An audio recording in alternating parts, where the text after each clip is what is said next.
Hello, everyone.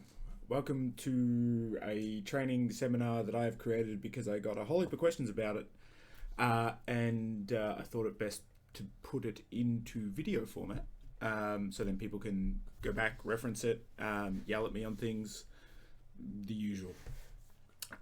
So, what are we going over? We'll be going over key points. So these things are things that we always have to reference back to, that we have to have knowledge of. Real integral things to creating training plans that are not creating a training plan. Explanation of terms. There's some terms that I use that some people may not know. I'm sure I've missed some, but there's three key ones that I just want to explain and get through, so we can then go on to continue developing the training plan. There's brief explanations for how the training plan is structured. Then we go into a detailed one because people want to fall asleep watching this. Then lastly, we have building a training plan. So that one's positioned at the end after we've talked about everything. We will then walk through building a training plan and what goes into it, and then the activities at the end to then continue developing and making sure that we're not stagnating. Moving swiftly on to key points. The first one we have is the types of learning we're going to interact with when we conduct the training plan. When we build the training plan, we want to be aware of these because not everyone's going to be the same type of learner, and we need to be able to facilitate that in our training, because you want even progression, or as close to possible as even progression across all your fighters, rather than just a certain type. So the first one is visual. This involves watching drills, watching sparring, and watching video. Now, this is pretty easy for us to facilitate. Is we are going to act out the drill, or while sparring, these people can sit off and watch and go, oh, that's a cool move, I can then try it. And because they're a visual learner, they don't need to be explicitly interacted with to then learn those skills. The next one is auditory. So this one, of course, we're explaining the throws, we're explaining the drills, the people are picking up on them through that explanation. Then there's, of course, the discussion side of things. They may have discussions after, during training, or outside of hours that will help. Last one is the physical. So we're participating in drills, we're sparring.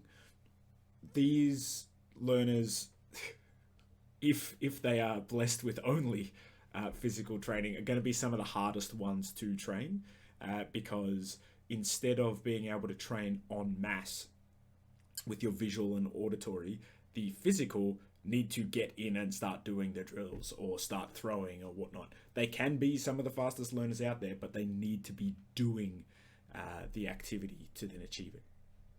So the next point we have is consistency in training. Now this is twofold. This is both the consistency in the training times, training days, training availability, so we're not cancelling it constantly, and also the consistency in our training content. On the first one, we really need to be able to have people build their schedules around our training, whether that be 1 day a week, 2 days a week, all the way to 5, 6, 7. Because when people build their schedules around training, you will start to see a much larger growth in numbers, rather than your 2, 3, 4 people coming to training because, oh, hey guys, we should train on this Saturday, and then it's only organized a week in advance or whatnot. We need to be consistent, and we need to be able to have those availabilities there for people to attend training. Again, it can only be 1 or 2, that's fine, but we need to have it there. We need to not cancel and continue with it. The next part is the consistency in training content. This allows for skills to develop while not being unfamiliar. We can take an example here of an Asotagari. If we develop our training to then be the same throw, so we have consistency in the throw, but then we change each week to then be a different style of throw.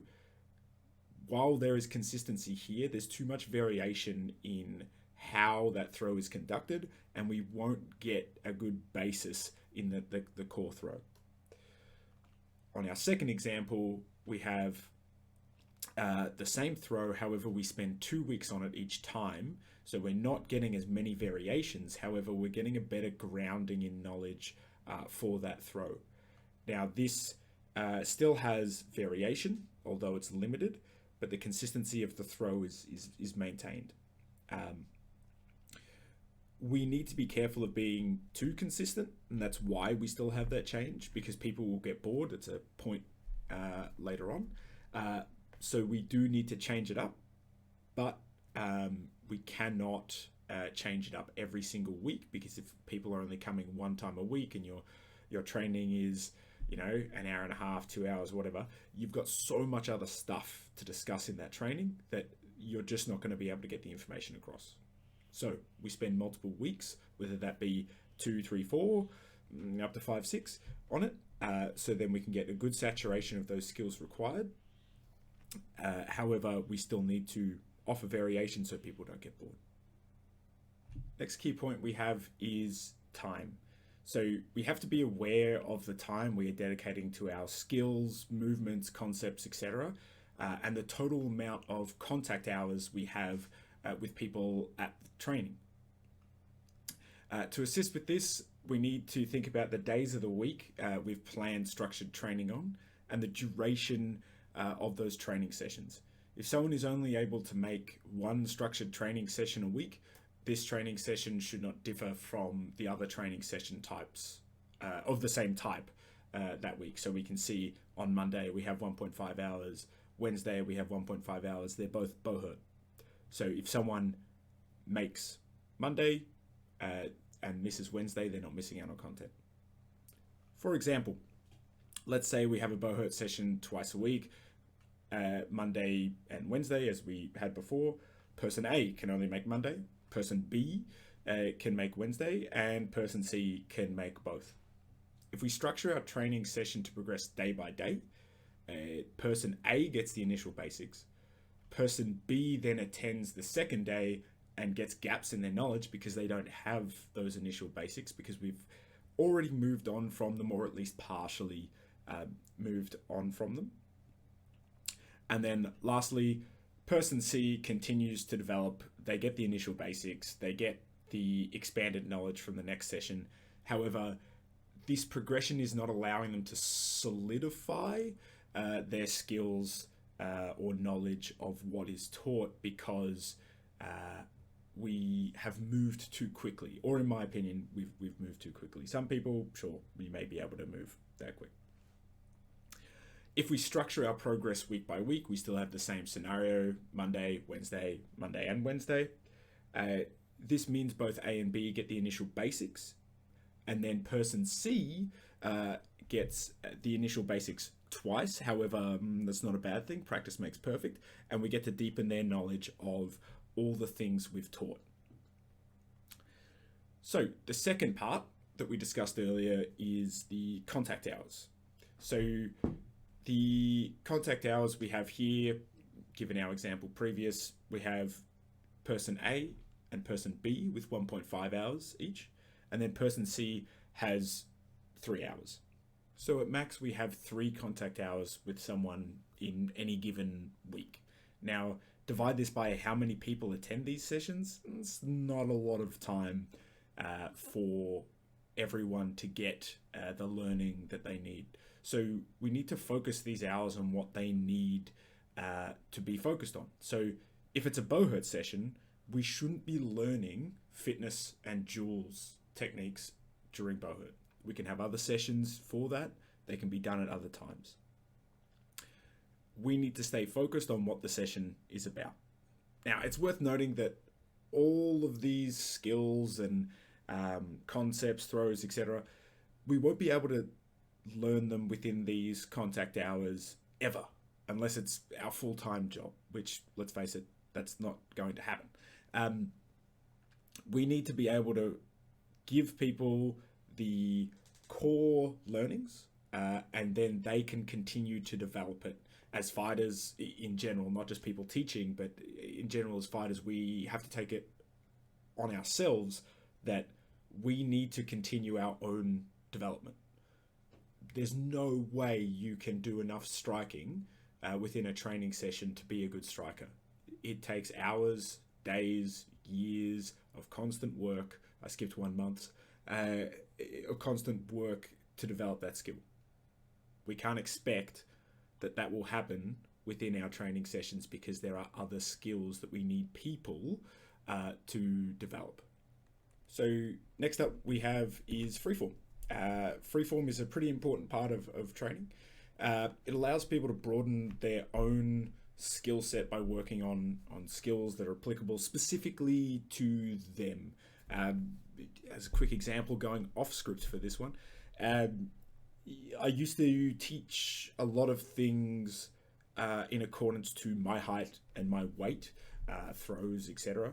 And they just didn't work for other people. We couldn't really figure out why they weren't working for other people. And then, I mean, it's stupid, but came to the sudden realization that I'm teaching them wrong. And that's because I can only teach from my point of view.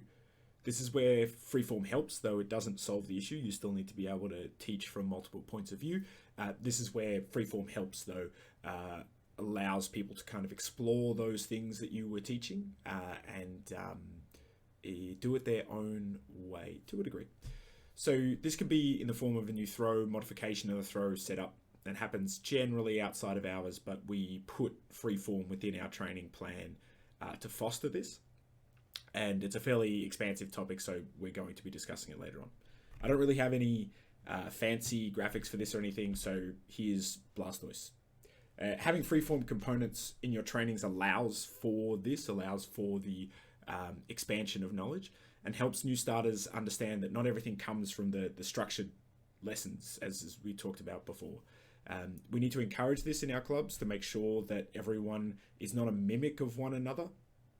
And it helps us get multiple fighting styles within our own club. And it has the advantage of broadening the pool of knowledge that we have, that people can lean on, people can go to, where it's not just a person running the training. Examples of freeform are our uchikomis, more on that later, sparring, and then results-driven drill, where we only care about the result of the drill, not how it was conducted. So next up is having our training based in facts. Having our training based in facts means that we're training skills that actually work. If you implement something into your training that is overly complex and reliant on many other factors being true, it will only be usable in 1 in a million times that those factors align. The time spent on this is better covering more applicable skills where we don't overcomplicate things and we use techniques that work. It's important to say here that just because something's not working at the start doesn't mean it won't work. We have to kind of use our noggins on this one and really think about what's happening. There's been multiple times where I've had a fantastical idea, someone in my club's had a fantastical idea, we've gone, yep, that seems like it works. We've tried it, and it just doesn't achieve the result that we want. So we kind of sideboard it. You put a bit of development into that, so something may come out of it. But just as an example of, you still can explore these themes, but we need to realize when we've sunk too much into it, and time is better spent elsewhere. On the flip side of this, you can see things that you want to implement into your training that another team does. Often this is a simple skill or movement, a strike, that can be easily slotted into your training. Other times it may be complex movement pattern. While this is alluring, we sometimes won't get it to gel with our team in terms of our team's loadout, what style of fighters we have available for our team. or it will take too long for your team to adapt in this season. We have to kind of break things down and be honest with ourselves. We can't put everything into one season. In this example, though, you can probably use this or use your free form for this. You can select a few members within your team that either fit the loadout required or may have an understanding on some of the themes that you need to practice. And you can use them to grab the core learnings from it after, having a few sessions on it, kind of working it out. Grab the core learnings and then either write it down or put it in for next season. So post this is boredom. The easiest way to slow down our progression and learning within a session or overall is to make things boring. Boring can come from many things such as stale drills, too many repetitions, overly long explanations, cough this, without jokes, without things to chop and change. So here's Charizard. We need to reduce boredom in our training sessions as much as possible. The example I'll give for this is break falling. We can break fall for 30 minutes at the start of training to make sure that we're break falling correctly. However, people would be bored doing these repetitions over and over again and kind of get the same amount of learning as if we had it for 5 minutes. Now, if we take this 5 minutes of break falling and continue it as part of our warm-up throughout multiple sessions and constantly refresh on it, it means that we do it as part of second nature. The time we spend and the reps required become shorter, allowing for more time for other activities. Now, of course, this will start getting stale if we repeat it too much, but I find that for this example in particular, warm-up will be stale. We don't want warm-up to be different every single time because we want to get in, we want to warm up, and then we want to move on to our actual training.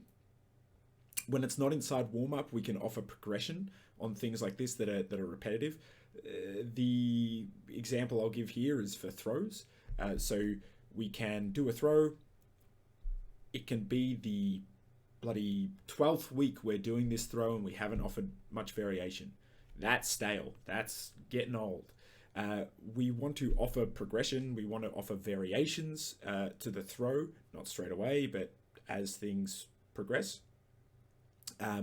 Because we can then continue to focus on other aspects of the throw. People are engaged again. They're not just going, oh crap, we're doing a Soto for the 40 billionth time and there's no changes. So having people engaged, reducing boredom will help you get the most out of what you're actually teaching because people will be attentive. It'll actually retain in their heads and you'll see a lot more progression.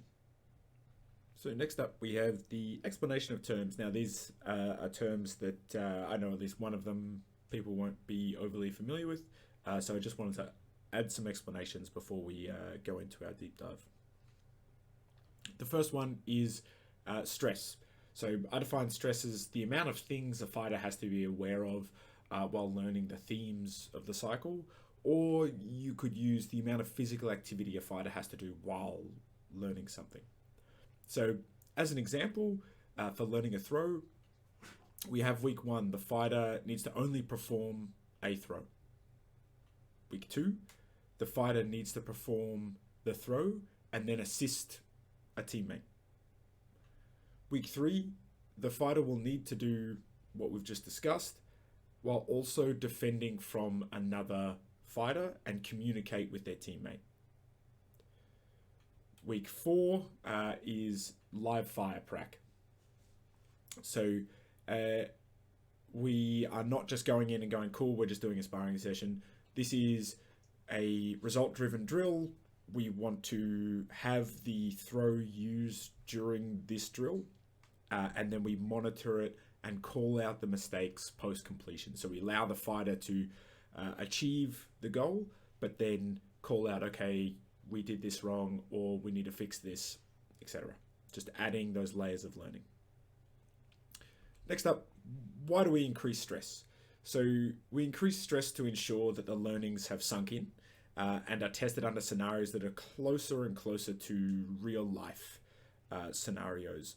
If we don't do this, we can see that a fighter may be able to do a throw perfectly when it's in training. Like they get everything right and it's amazing. But when they get into competition or have people watching them, I guess, they start to get a little bit stressed out.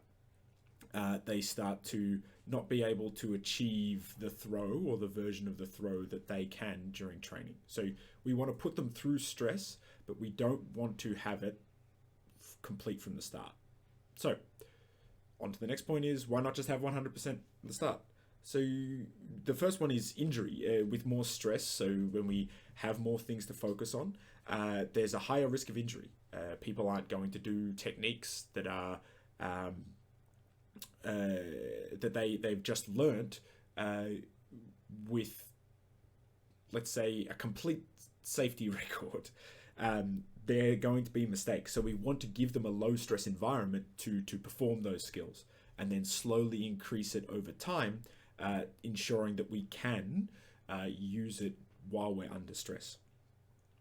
The next one is, we can't have 100% straight away because the learning of the core theme will be distorted. It'll be, okay, I do this throw while this happens, or I do this throw in conjunction with this. No, the core theme should be the throw, and then we add additions on as either examples or scenarios that we use that throw or skill for that matter in. The next term we have is artifacts.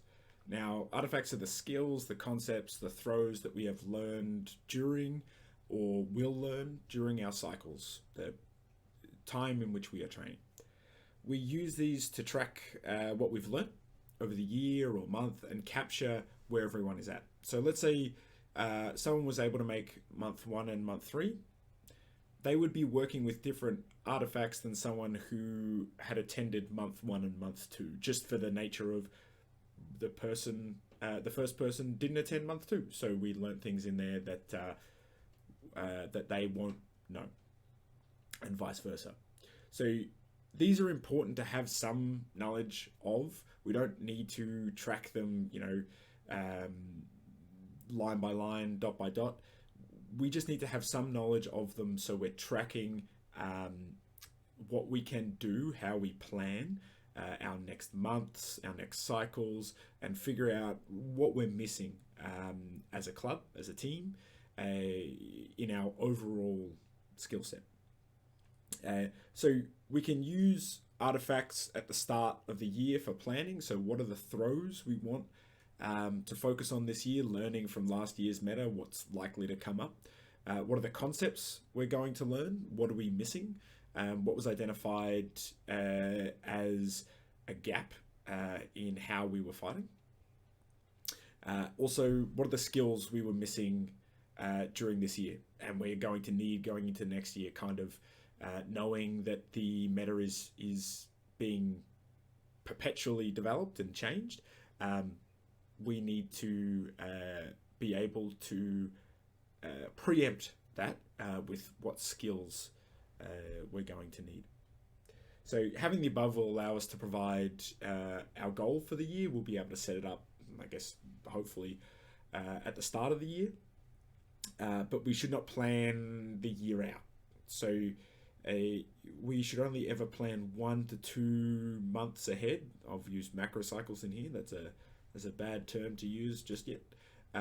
Because this allows for any learnings that we have from the current cycles to be applied to the future.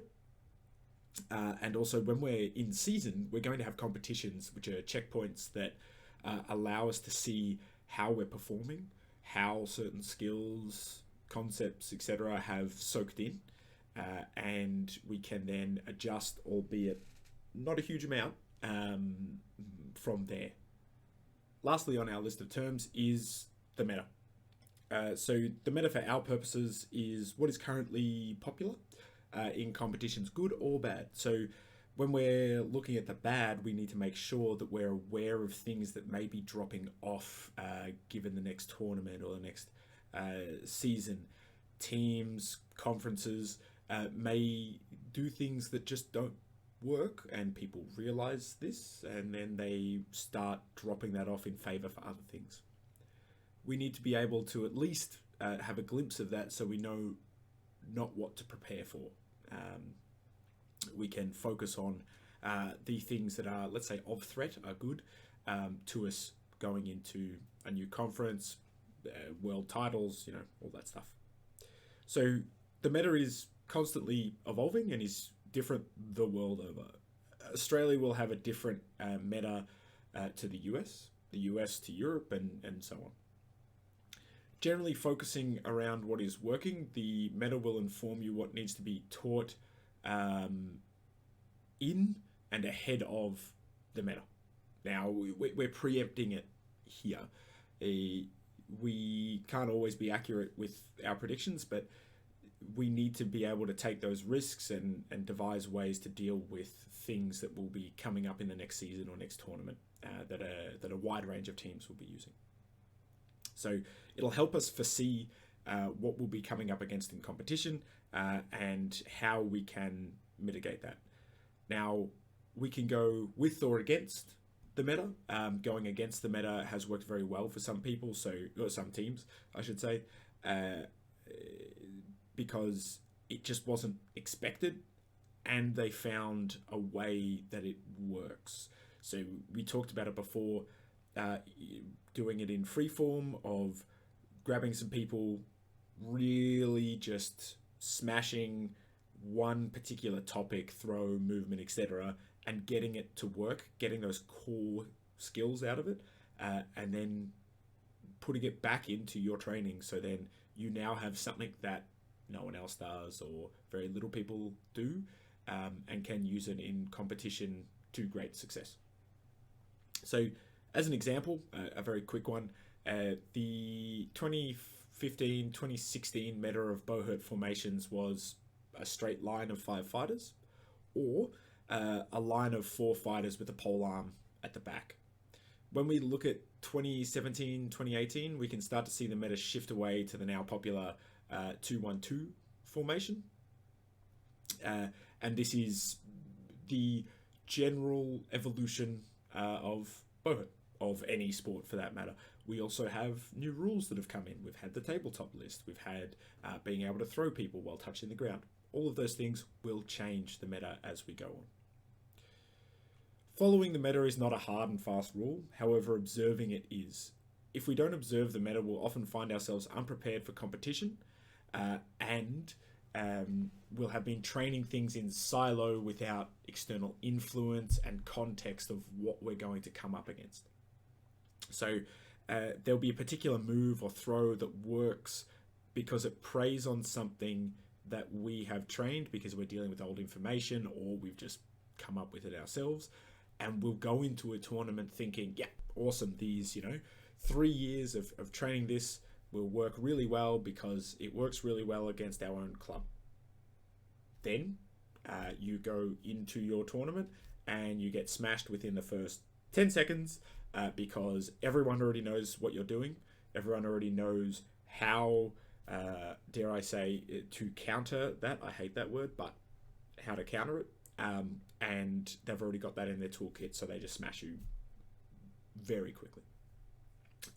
So this all being said, meta in its own right is a hugely expansive topic and would need much more time to explain fully on how we see the meta, how we follow it, how we consume all of the streams, the tournaments,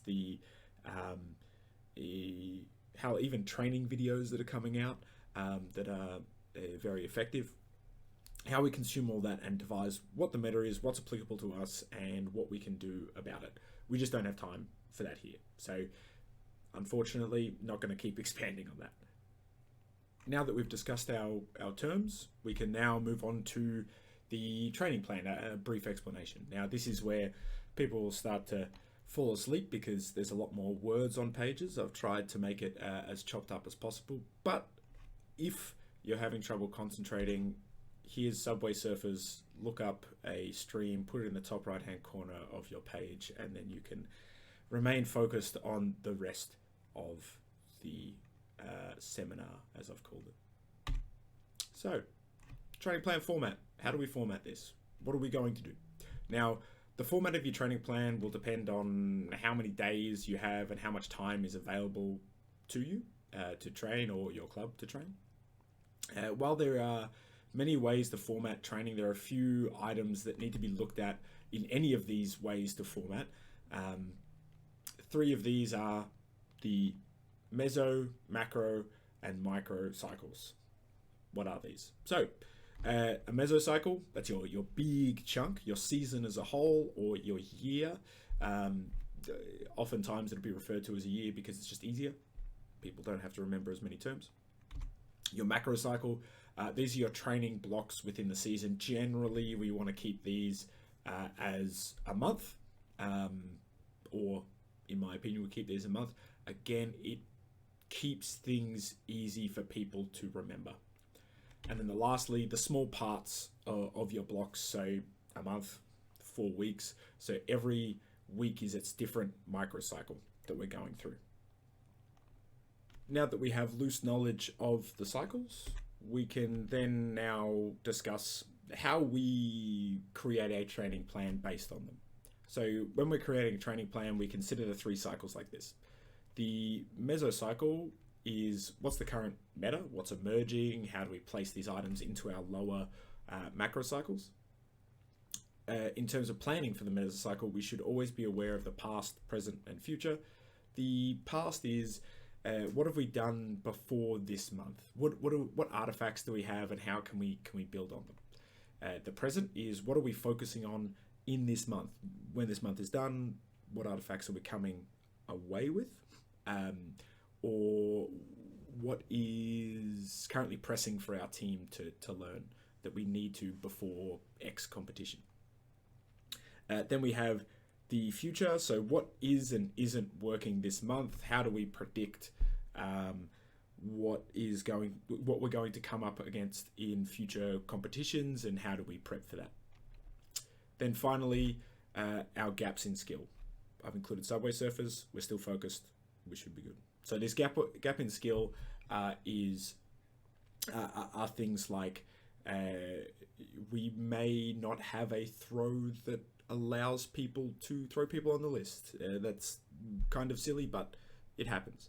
We may be a team that purely focuses on fighting people in the center, but when we get to the list, we still have no throws. We have no skills. So that's what we're lacking.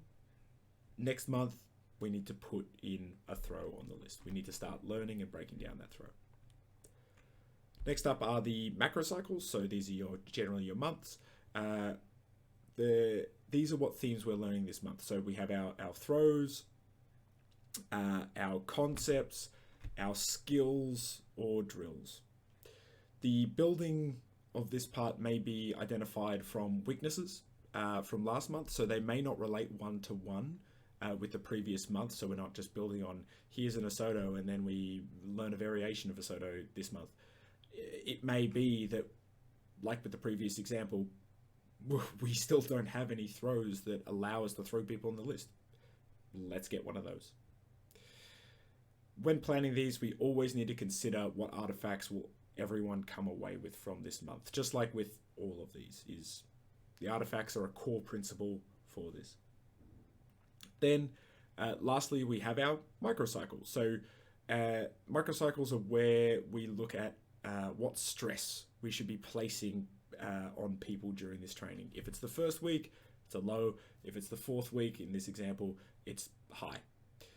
Microcycles can consider what week we are currently at in training and how hard we should be going and the progression we've made thus far. And so that's how we kind of plan out those weeks. If we're on week 3 and we find that we haven't made as much progression as we would like, perhaps we don't increase the the stress level. We just have a week to bed down those skills and then progress in the next week. It'll happen. We need to stay flexible in how we conduct our training plans.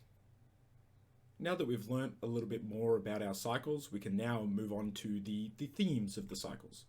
So first and foremost, we need to choose our theme or themes for our macro cycle. That's, in our example, a month. You may choose one theme to really focus down into, like we're learning specifically this throw because we need to play catch up, or we're learning this one skill because it's a whole and we have 1 month to really learn it before we go into a competition where everyone's going to use it. Or we can have two differing themes that we incorporate over the cycle. They may be two fairly separate themes, but over the cycle we format our drills in a way that we can teach it that they can be incorporated within one another. They could also be very easy to incorporate, such as communication and teamwork, for instance. So if we choose two different themes, I would caution against choosing two of the same themes. So two throws, two skills, etc. The example I'll give here is when we have two throws over the month, people will get confused with the movements of those throws, and you'll stump the learning in them completely, because you'll be revisiting people going, why are you putting your leg this way? They go, oh, well, we're doing that. And you go, no, it was for the other throw. Thus, it'll halt your learning quite considerably.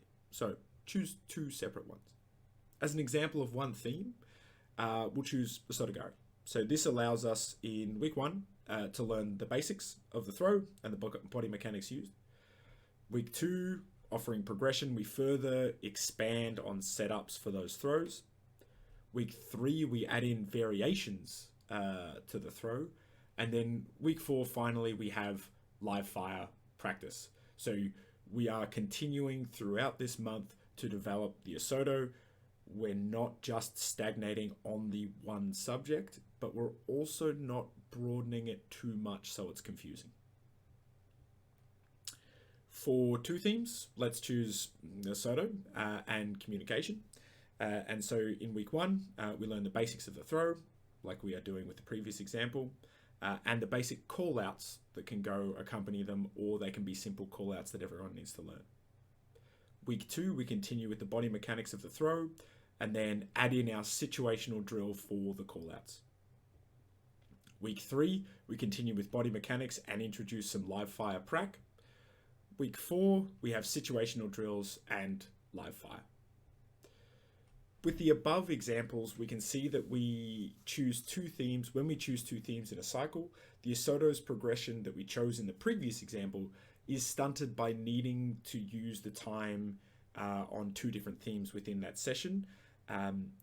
It's not necessarily a bad thing. Yes, we're going to learn the throw at a slower pace,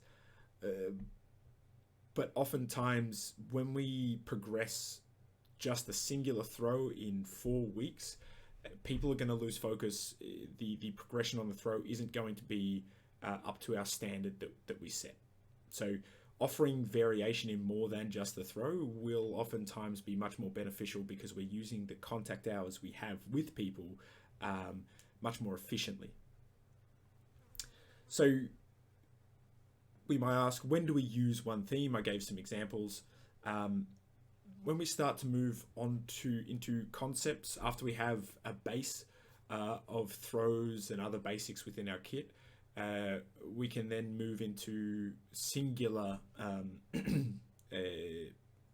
singular themes such as concepts. Concepts are very broad and apply to a lot of things. They are things like how your team works, the use of micro 2v1s, your field movements, etc. So having a base skill level and then focusing down into these concepts later on works a lot better, because everyone's still able to use the skills and sharpen the skills that they have. But the concepts take a little bit more brain power to learn and focus down in on. Speaking of focusing in on things, we're now going to move to the training plan from the bottom down view. So Now that we've gone from the conceptual top down, so that's the meso, the macro, and the microcycles, we're now going to go into the practical bottom and then drill a little bit further down into more detailed explanation of them. So in the below example, the table below, I've provided the first week of our macro cycle. Our macro cycle's focus is on the throw Sotogari. Like with the previous examples we've given, we have 2 Buhurt sessions in a week, taking up 1.5 hours each. For the table, to explain the different sections, we have warm-up. I like to focus primarily on the legs for warm-up and keep it the same throughout the mesocycle. This enables fast warm-ups with limited explanations to keep things moving. The typical warm-up includes full prac, knee, and ankle warm-ups. The next one is Uchikomi. So this is where we start to introduce movements for throws and getting the rest of the body warmed up. Both partnered and unpartnered. In reality, this is still part of warm-up, but changes month to month. During this section, we break down throws into simple actions that allow people to learn how to move their body. It preempts the rest of the training session. In my opinion, it's imperative that with this section, it's not guided. The students must learn to recognize their own mistakes and fix them. This is learning within a learning. So we're learning how to teach ourselves, or the fighters that we're training are learning how to teach themselves. It's a skill that all fighters need because we need to be able to practice outside of our training sessions by ourselves. Uchikomi helps with that, as long as we're not getting direct feedback from our training partners. Moving on to the next sections. Next up we have activity. So post warm-ups, I find everyone has the jitters and just wants to fight. If we go straight into drills, this will leave people distracted and possibly have them go too hard to get some of the energy out. To combat this, we want to lead post warm-up with an activity. For us, this is normally swimming, basically 2 4-minute rounds of 1v1 grappling to Buhurt rules. As long as the activity allows for some aspect of fighting that's applicable to the training session and it's high energy, it'll do the job. So when we move on to drills, this is when we start to put gear on and narrow down into the micro. So what's our focus this month? Sorry, the macro, what's our focus this month? The micro, where we're at in the month, and what stress level should we be at? It's worth noting that not all the drills have to be structured. A drill can just be a throw. We often use the first drill slot for this to allow newer fighters to continue learning the throws in gear and kind of carry it forward from our Uchikomi. Then we lastly have freeform.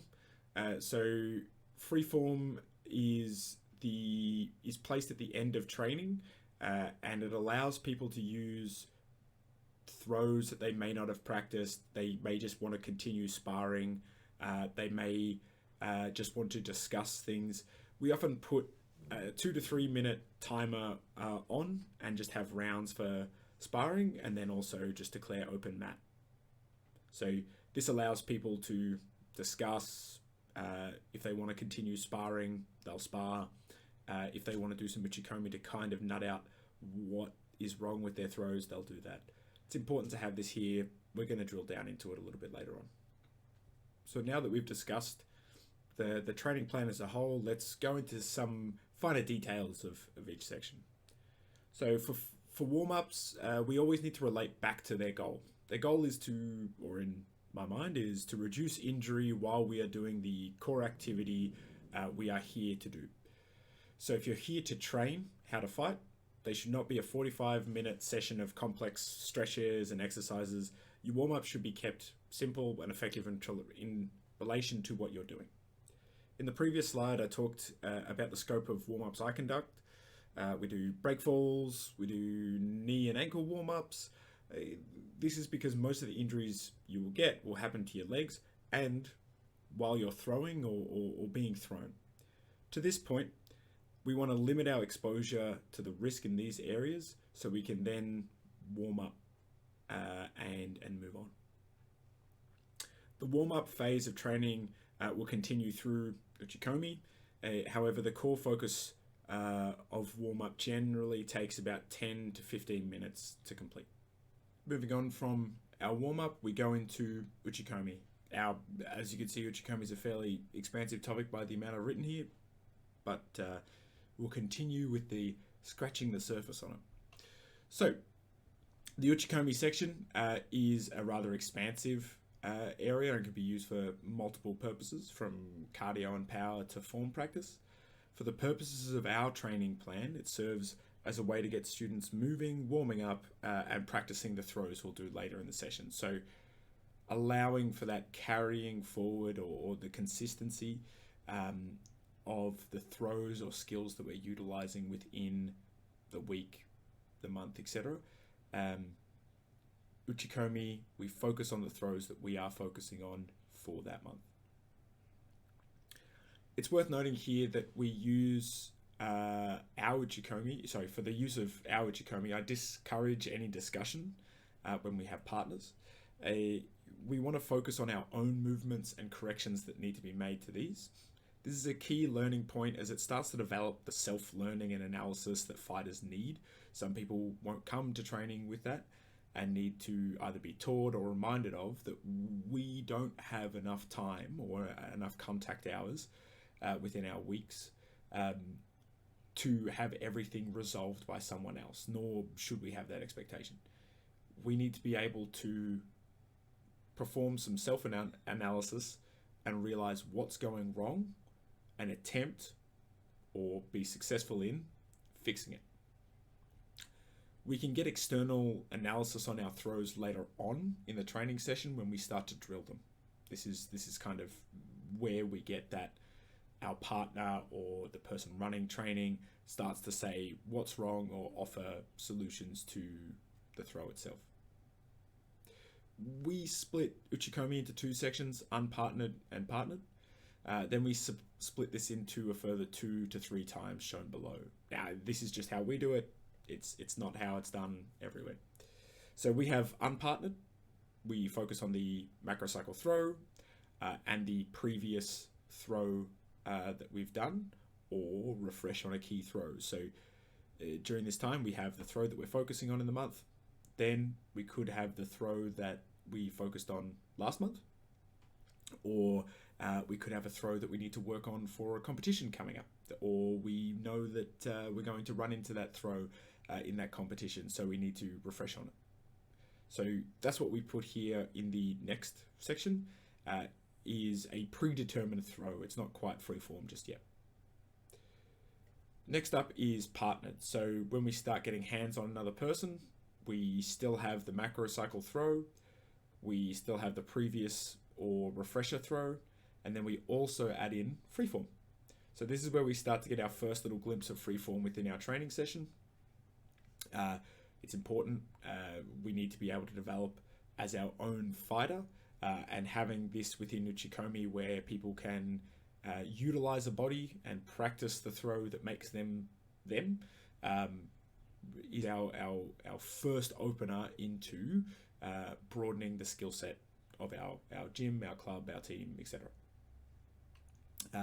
In unpartnered Uchikomi, we focus on the simple movements of the throws, breaking them down into step-by-step patterns, when to apply power without having a physical blocker of a person. The unpartnered sections are often referred to as homework inside our trainings, because this serves as a reminder to everyone that we need to be practicing outside of these sessions. Unpartnered form work can be done anywhere. All you need is space. Yes, there's banded Uchikomi, but offering a low-cost solution to this one. The partnered sections allow for everyone to use a body to perform throws and get physical feedback that they wouldn't otherwise. The focus should be on repetition and speed, as the partner's body can be utilized to stabilize themselves when throwing, and this just gets our sheer number of reps in in a shorter time frame. Our format for partnered and unpartnered for that matter is 8 throw attempts, with the first 7 attempts going to the point of successfully throwing your opponent but not completing the throw, allowing us to quickly return to standing positions and repeat our next attempt. However, on the 8th attempt, we complete the throw, allowing for the whole throw to be practiced and going to ground. This allows everyone to get the feeling of completing the throw without throwing our opponent, our partners, 8 times, and no one really wants to have that happen to them. So go to the point of throwing, return back. On the 8th, we go to ground. After Uchikomi, we normally place our activity. For our activity, I think it's fairly explanatory. It's just something that needs to get people moving within the context of what you're actually doing. There is a skill to creating them, but not really important to get discussed here. So moving on, we go into drills. So drills for the macro cycle will need to be set by the cycle's theme. So we don't want drills to be all over the place. We want them to have a consistent theme.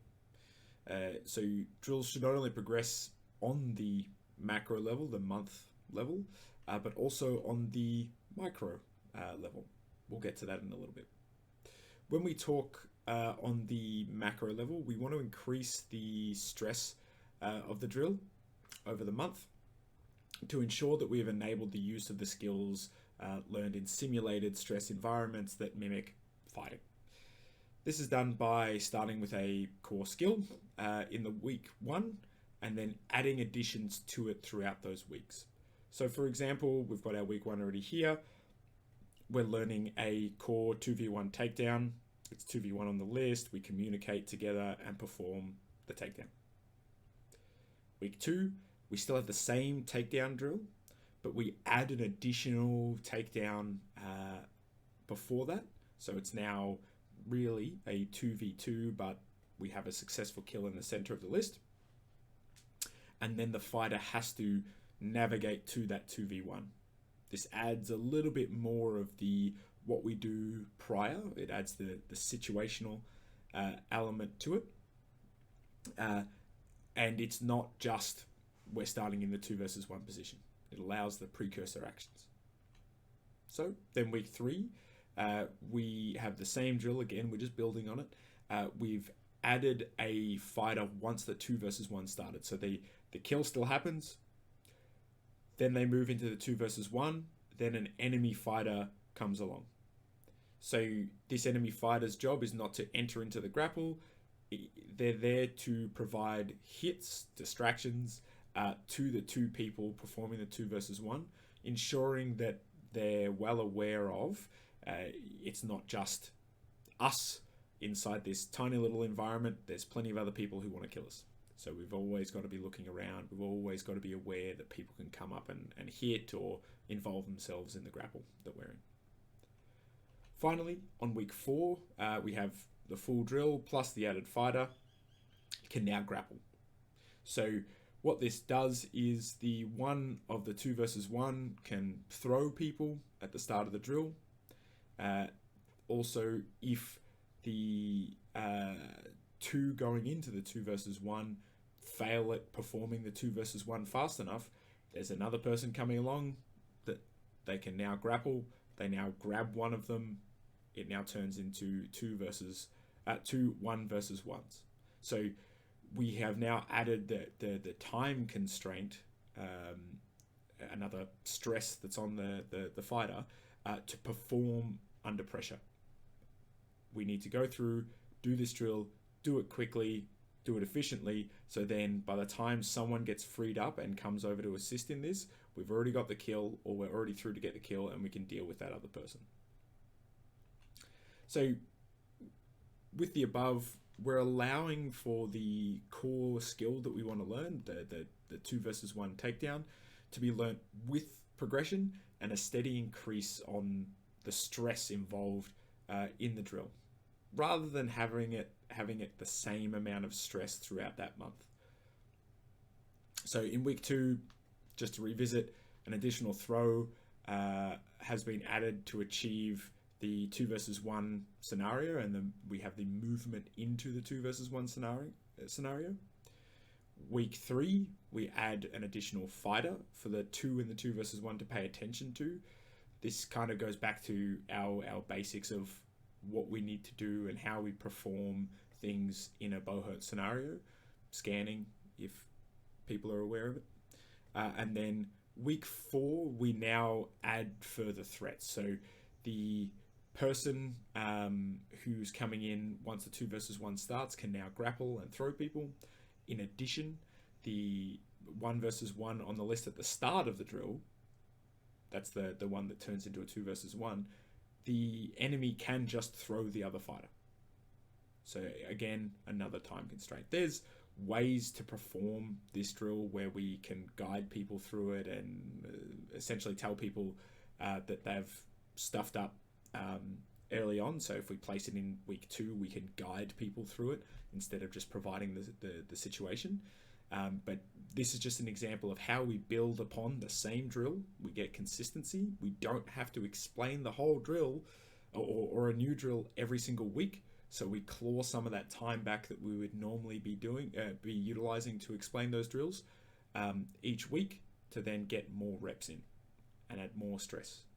This is important because we always need to be improving our training sessions, and if we utilize the same format of drills, it allows us to have more time performing those drills. So now that we've had a look at the drills on a macro level, we're going to go down to look at drills on a micro level. When we talk about the micro level, we want to ensure that for the current stage that we're at in the macro cycle, the month or whatever we've chosen for it, we apply the right level of stress and complexity for our drills. In addition to this, we also want our drills to flow into one another, limiting the amount of time discussing the drill and getting on with what we're here to do, the training. This is also assisted by limiting the format of drills used, allowing for easy pickup of what needs to be achieved. That one sentence there in on itself is its own presentation of how to design drills and the format of drills that you can use. People will already have them. You already have drills that you feel work well, are simple enough, but get the point across.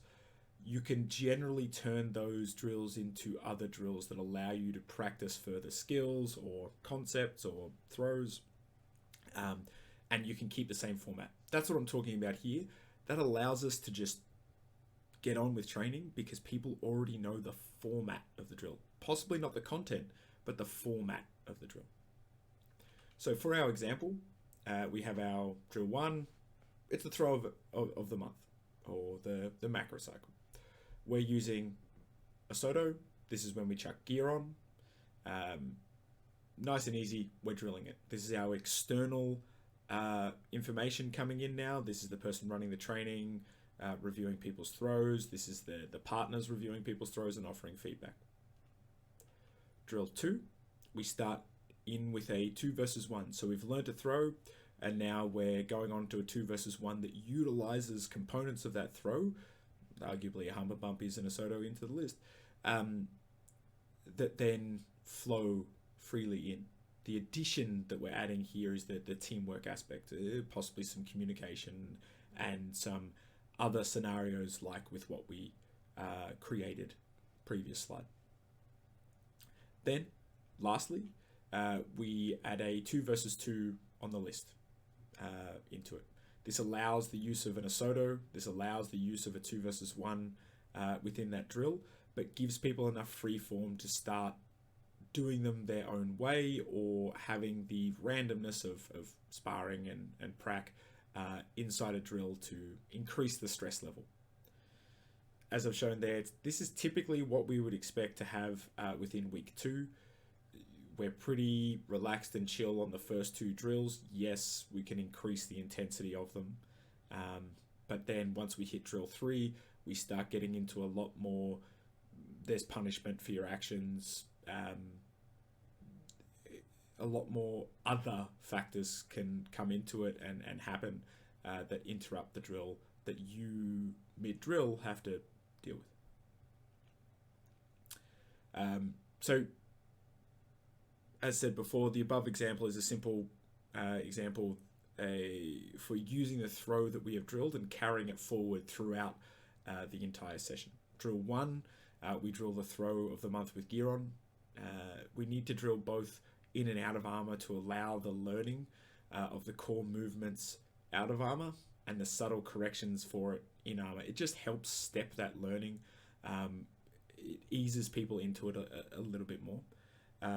We normally set this as a lower number as Uchikomi to allow for that discussion and the feedback provided by partner and the trainer. But we go to ground each time, so we have good solid reps. Probably also worth noting there is, I don't think I mentioned it in the rest of the slides, is for whenever we do throw drills, we generally do 3 throws each. So we do 3 throws, then we swap, the other person does 3 throws. That's so we can make a mistake, fix that mistake, and then ensure that we fix that mistake. If we have one back and forth, you can forget what your mistake was, or you can be focusing on something else, and it doesn't allow for that carry forward of learning. So 3 times back and forth is just a nice number. It's easy for people to remember, and doesn't have people falling too many times in a row. Then drill 2, we carry that throw over, so we've carried the Isoto over into our hump and bump, limiting the amount of relearning and explanation needed for this drill. Again, we're reducing that explanation time so we can actually get on with learning, with the training. Then the 2 versus 2 allows for the both previous drills to be utilized within it, and then having the live fire prac factors come into it, where we're adding those additional stresses of there are punishments for not doing it correctly or not being able to achieve it, and then bonuses of you're able to achieve it under pressure. So we can always choose, I think I said it before, we can always choose to have a guide to this drill, so we can choose, okay, this team's losing, this team's winning, but we, instead of just completely reducing the stress factor of it, we then have the defending team offer a much higher level of resistance. So they could go from 50% resistance to 75, so it's much harder to achieve everything. And then we're adding the stress on that way. So the physical stresses that we're putting on our fighters have increased. So this format allows the Isoto to be carried forward throughout the training session, while allowing the other concepts to be taught in the other drills, with the space created by not having to discuss all of those things. Sorry, a new thing every single time. After drills, we have freeform. So as explained earlier, freeform is needed inside our training plan. This allows everyone to learn new skills or what makes them as a fighter. We can work on issues with current skills, concepts, throws, refine our own current skill set, or just spar within this time period. This helps increase the breadth and depth of the pool of knowledge within the club, and it makes it so fighters can experience multiple styles of fighting when versing other club members. The pool of knowledge coming from freeform is near one of the most important resources your club can have. Being able to not just learn from the person's running classes, but also from the other students, allows for another layer of learning and the ability to grasp further techniques or styles that may not be taught in class, whether it's from being taught in previous cycles and it's common knowledge throughout the gym, or it's just not applicable to all in the club and is someone's special thing they bring to the table. This all contributes to widen the pool of knowledge that your club has and offers all who attend freeform segments. Learning either by physical interactions, sight, vocal, or a mix. It's important to note that while it's called freeform, we should always reiterate that learning a skill does not happen in one session. It takes time. It often takes months of grinding away at something to add it to your skill set. Don't allow yourself to change every day or week because you just feel like it, or you're no longer liking the throw that you're doing. As you'll find, this makes you a jack of no trades or a master of none. Focusing down on these throws, even though you may not want to do it at the time, will help you really understand the skill you're learning and deepen the pool of knowledge that your club has. Our next topic is often mixed in with freeform, but it is very much its own topic, and that's sparring. Sparring should always be allowed for in your training schedule. If your session goes for an hour and a half, the last 10 minutes of it should be sparring. This does not mean that it should be limited to those 10 minutes. We often open up the mat post this, and some will keep sparring while others will do form work or discuss moving on to the free form aspect of training. It's my firm belief that we should be sparring every session. It allows us to go over the skills or rehash on them while in a stressful environment, ensuring that we really have bedded down what we needed to, and also have rules in our sparring to facilitate this. This means that sparring should be limited to 75% strength and power, and focus on rhythm and technique. There's a great video by Jesse Enkamp. I put a picture of it there. Great video to watch. It's 10 minutes out of your day and just talks about, it's a clickbaity title of why people stop sparring. People are most certainly still sparring, they're just sparring in a different way. And why we need to make it a little bit more about fun and engagement than hammering into one another and causing injury. Often striking on this point should not exceed 50%. Unless we agree prior, there are going to be some sparring sessions that you go, okay, I want to go hard this session because I want to push myself, or I want to ensure that I am getting the right amount of stress by having someone actively fighting me than sparring. This encouraged more of a friendly environment where mistakes can be made and the punishment is not getting hurt, it's just getting thrown. Setting the right tone for sparring is integral for development within your club, as if you're winning every round, you're kind of sparring wrong. Striking a balance between winning and losing in sparring is key. We need to be able to try new things and fail at them. This is how we learn, after all. We also need to ensure ourselves that skills and techniques that we have in our kit work well and are still practical. When we're working on a new skill, we are going to or should lose a lot of rounds, teaching us what works, what doesn't, and what is still yet to be refined. We use this knowledge to discuss with others and research further refinements generally online. It's a massive pool of knowledge that we always need to use, helping us grow as a fighter.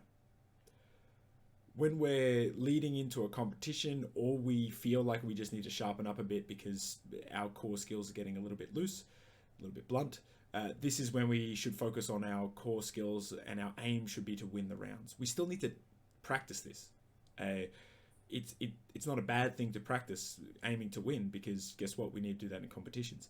But it's a bad thing to practice it and expect it every single time. So we may still not win them, but that's fighting. So to help facilitate this during sparring, if you're doing, let's say, 20 rounds, your goal in some rounds could be 7 rounds, get thrown. So I use this quite a bit. In my rounds, my objective in that round is to get thrown normally X amount of times, because this allows me to try new things. It frees up my head of going, no, I need to win this, or no, I need to use my practical skills that I have to win the round. If your goal is to get thrown, it means that you free yourself up to, okay, I'm going to try this new throw that we've been learning, or this new throw that I saw, again, online. Probably sparring is not the best time to do it, but it frees you up to make those mistakes and see what works. The next part is you can use 7 rounds to use only known skills, so skills that are already part of your kit, that you know are solid. This helps you sharpen your current kit, but again, you may not be aiming to win. The last one is the remaining 6 rounds, aim to win the round. It's easier said than done, but sometimes you'll avoid doing certain things as they are considered cheap or repetitive, or a known weakness of the fighter you're versing. Ignore this for these rounds. The reason why is it'll help you grow as a fighter, going, okay, cool, you can constantly repeat this one skill and still achieve victory, or this is how this aspect of fighting works. But it also helps the person you're sparring against deal with them, because you're actively using them against them, and they have to learn how to escape, deal with it, counter, all those things. And if you're never using them during sparring, the only time they're going to experience in them is either live fire prac, where it's forced, or in competition, where it's too late. Lastly, sparring should be safe, a safe and fun environment with a goal of improvement. If you have fighters who are overly aggressive or egos that won't allow them to be thrown or lose rounds, this will cause problems within your club and dissuade people from attending sparring. This is a problem you will have to resolve first before moving on to the above. Now that we've finished describing the sections of the training plan, we'll move on to creating one. So the first step for creating our training plan is to choose the duration of our macro cycle. Now, this can be 4 weeks, as we've chosen here, or it can be anywhere up to 8 weeks. It's up to you. You may choose a longer or shorter cycle dependent on if you have a tournament coming up. So you have 2 4-month cycles and then maybe a 2-week cycle because a tournament's hitting on the 3rd week of that cycle. Or you could have a particular topic that you really want to drill down into and keep the consistency going throughout the cycle. So you'll choose a 6 or 8 week cycle to really focus on that. Those ones, it really has to be an expansive topic to do so, but it can be done. Next up, we have to choose a theme or themes of the cycle. So for this one, we're choosing Sasaian movement. They really go hand in hand. So it's a lot easier to transition from one theme of the drill to another and talk about it in context of the other theme. That was English, I swear. Then we have to create our first week. So often this is the hardest because it'll set the tone of the next weeks to come, because we're always building off it. So there'll be a lot of chopping and changing and kind of, is it actually working? Does this fit what we need it to do? Are we able to appropriately discuss and train the themes in this format of training? So for this example, we're only just going to create one day, and this day is just going to be propagated over each week because you shouldn't change it up, or in my opinion, you shouldn't change it up day by day. So we have our warm-up as per usual. This won't change over the entirety of the mesocycle, the overarching cycle that we have, because we don't want to add additional time explaining things when we need to get to training. Our uchikomi. This uchikomi is done, again, twofold. Wow, there's 3 when we get to partnered, but we still have the previous throw, or the throw from the previous cycle in here, or the refresher throw on top of the throw that we have chosen here. This just allows continued learning of that throw because practice makes perfect. Then we have our activity. Our activity is swimming. This is our simulated grappling. Plenty of opportunity for people to get energy out during this. Next up, we have our drill. So this is building from the earlier reps in Uchikomi. We've got consistency coming through in already in this day alone. So the Uchikomi is the same throw as what we're going to drill. Allows us to get the lower level detail off in Uchikomi, the steps, when to apply power, and get some reps in there. And then when we have someone in hand that we are going to throw to ground, we reduce those reps and we get feedback from not only them, but the person who's running the training session. Drill 2, we now add in the movement aspect, but we're doing it in relation to Sasai. So we're adding in an additional variation into our Sasai within the context of movement. Again, Sasai and movement go hand in hand, so this one's a pretty easy one to transition into. Lastly, we have a 2 versus 2 drill. So this 2 versus 2 will have a simulated start where someone will run into someone else, and that person who's getting run into will be able to perform a Sasai and then move into a 2 versus 1. So we're starting to utilize much more of that movement aspect of training with not it being so confined just to a grapple itself, and then using a 2 versus 1, which for the sake of this training session, we're assuming people already have them up their sleeve and they are free forming it once they hit that 2 versus 1, communicating with their partner, talking them through it, or doing the call out that you might have for these. Step 4, we're going to build on the first week to create our second. So now that we've created our second, the warm-up's going to be the same. The throw, the same. Sorry, the Uchikomi, the same. The activity, we're not changing that either. However, once we start getting to drills, this is where we're going to start changing things up. We have a shorter time allowed for drilling the throw. This is just because we already know the basic gist of the throw and we're just working on our issues. It's less time explaining the throw as well. Yes, you will have to rehash, but ultimately we're spending less time on it. Drill 2, we've moved, sorry, our drill 2 is our previous drill 3, but we've moved that down and combined it in with drill 2. We can do this via an explanation of, okay, now we're using push-pull to achieve our takedown to then go into our 2 versus 1 and achieve our 2 versus 1. So we're just building on what we did last week.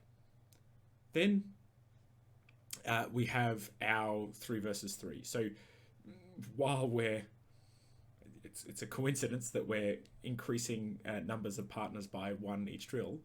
I didn't mean that, but the 3 versus 3 drill allows a little bit more focus on the movement aspect. So we move away from the Sasai, so we move away from the throw, but then we start bringing in much more of the movement aspect and how you move within Buhurt. So this is where we start getting into teamwork and whatnot. Now, there's still the opportunity for Sasai to be used here. As this drill, the only thing that's really dictated at the start is how you get behind, how you cut and get behind the enemy team. But then from there, the expectation is we start to play out what happens during that and the opportunities involved, one of which is going to be a Sasai. So as this is the second week, we've combined the previous drills of 1 and 2 and added a 3 versus 3 focusing on movement.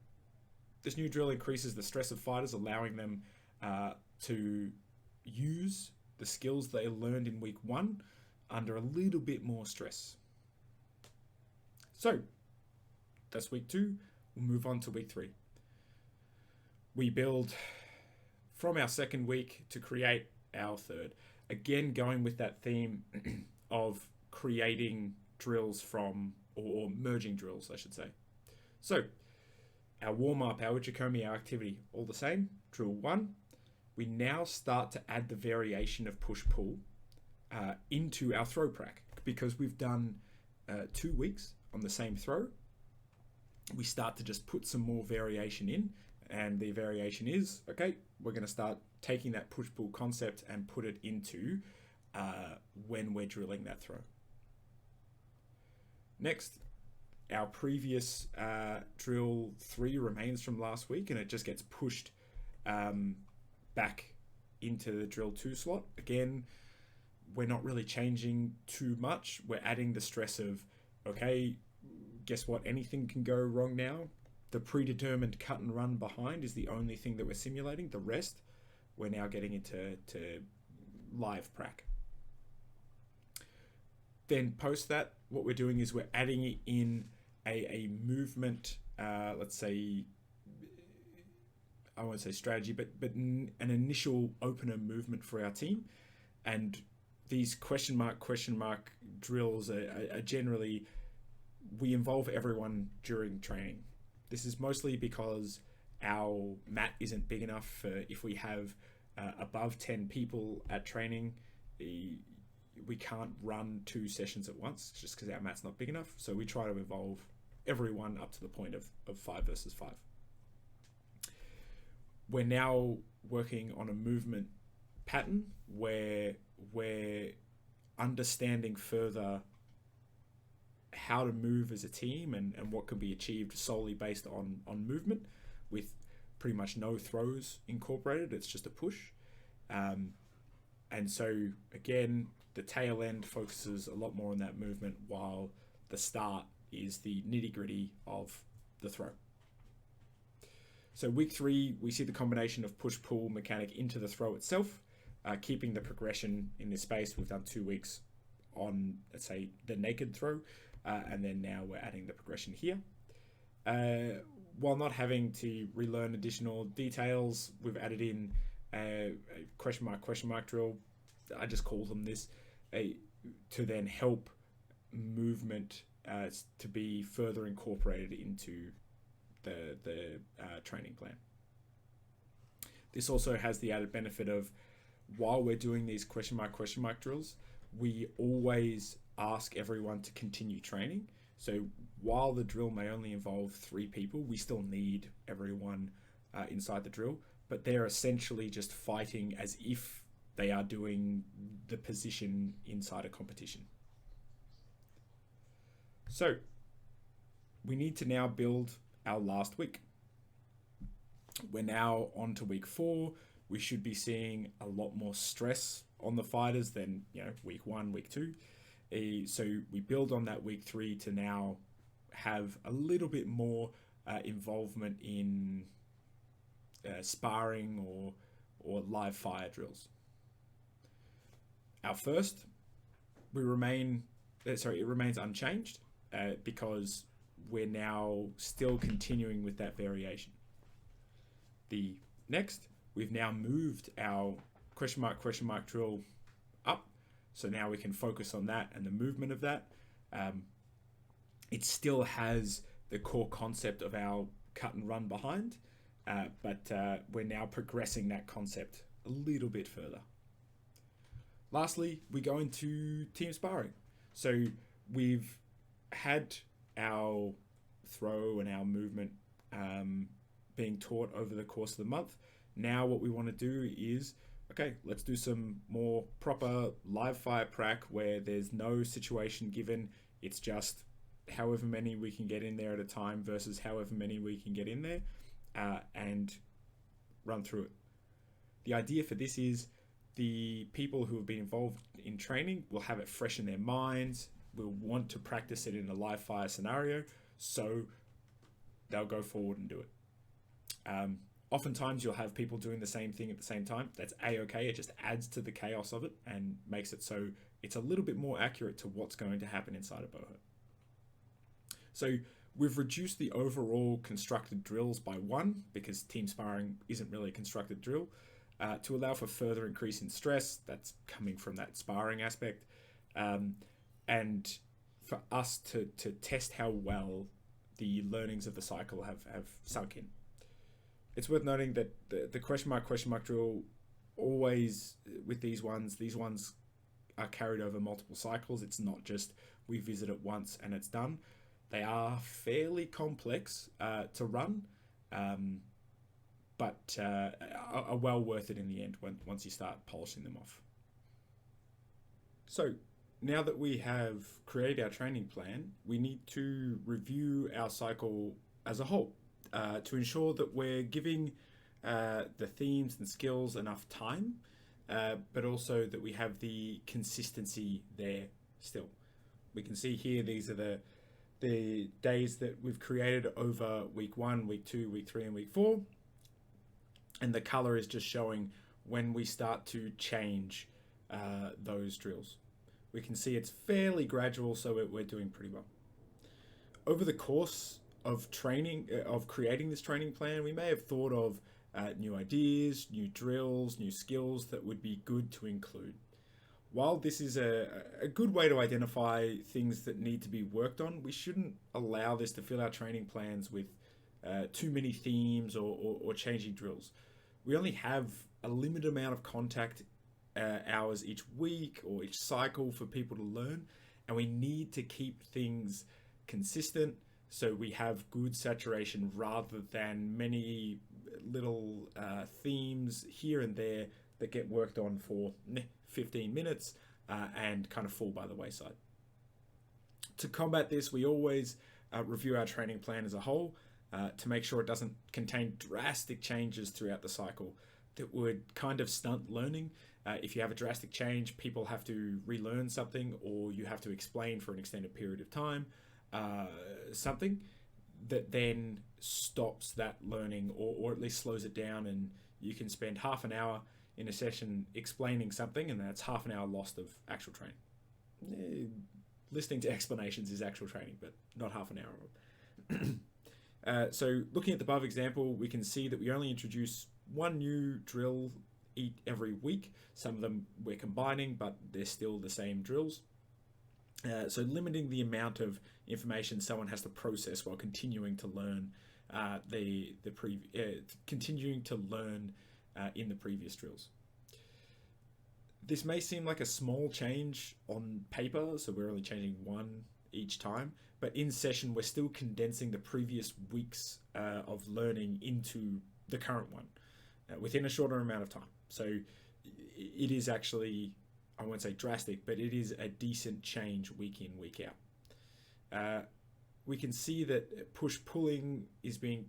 push-pull aspect is being carried through the entirety of the cycle, but it is moving to different areas, which is what we want. We want just that slight variation of something that we already know to be introduced, because it stops our training getting stale. So once we've completed this review, we're ready to start running this training plan. While we're in the session, we always should refer back to the training plan and kind of change things on the fly. That sounds bad, but what I mean by that is, if we're spending so long on drill 1 and drill 2, we just don't have time for drill 3, so be it. Let's not half-bake drill 2 and drill 3 because we don't have time to fit both of them in there. Let's make sure we get our learnings from drill 2, bed them down properly, and perhaps we'll try and focus on a small learning from drill 3. We'll modify it slightly if we have time, or we'll just have more sparring. Some things can just take longer than expected, like explaining a throw may take longer than what you would expect. I often put times against my drills and how long I want to have them go for, and then in practice I will almost always blow out of those times. So always be very, very conservative with how much you're actually putting inside a training plan. So step 8.